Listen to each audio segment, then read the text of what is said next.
Hello, and welcome to this video about communication.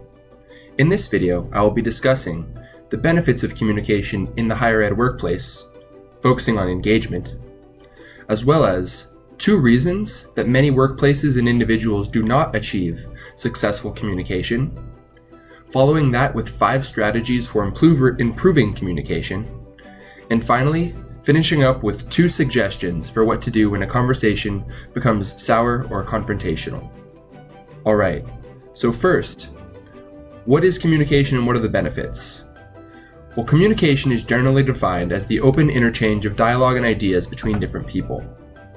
And the benefits mainly center around the idea of engagement in the workplace.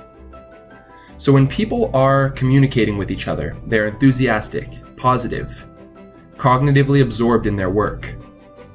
And this leads to overall engagement, which brings with it a host of new benefits, including happier teachers and happier students, higher feelings of community, more engagement in projects, transparency between students and teachers, between teachers and administrators, more open communication, and also a bidirectional dialogue where all members feel like they can communicate and take part in the process. So despite all these engagement benefits that come with high levels of communication, still about 35% of employees are considered passively or actively engaged and constitute the so-called engagement gap, according to Sachs in 2006. So why are 33% of employees still not actively engaged? Possibly because they don't communicate effectively. And 2 main reasons for this include 1, struggles with technology, meaning that people might not be so familiar with the technological devices used to communicate with each other. And another reason they might not be so communicative is a fear of saying the wrong thing, especially in the higher ed workplace, where with such politically charged events that cross over into the university campus, college professors might be afraid to speak out due to saying the wrong thing and potentially affecting their own job or reputation. Now, 5 strategies for including communication or for increasing communication. Number 1, utilize a variety of outreach methods, especially building your presence on social media. A 2016 survey of higher education employees showed that 90% of respondents said that social media was a bigger part of their communication than it was 3 years ago. And this is true with most college students and most people in general.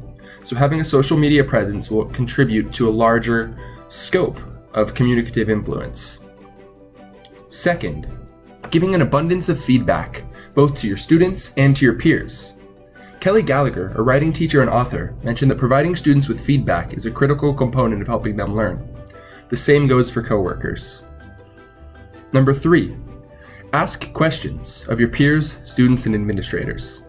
Asking questions opens up dialogue, and not only that, but it shows your peers and your administrators and your students that you're interested in what they have to say, to facilitate that bidirectional interchange of information that we discussed up above as one of the benefits of engagement.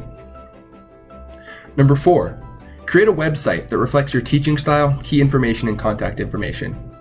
If you have a website that conveys your MO and some of your key teaching philosophies, then that way students can get in contact with you, even not live synchronously, but asynchronously by accessing your website and communicating with you that way. Number 5, share when something confuses you or when you make a mistake. According to an article by Miller, creating a culture of error opens people up to admit their wrongdoing and to improve.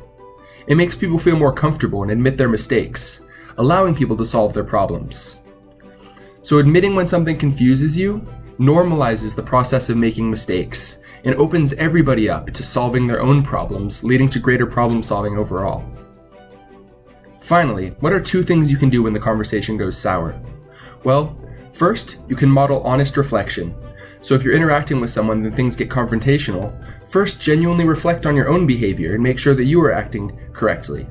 And if you weren't, admit your errors. And that will open up that community of, the culture of error that will make your students feel more comfortable making errors and kind of let your guard down as well.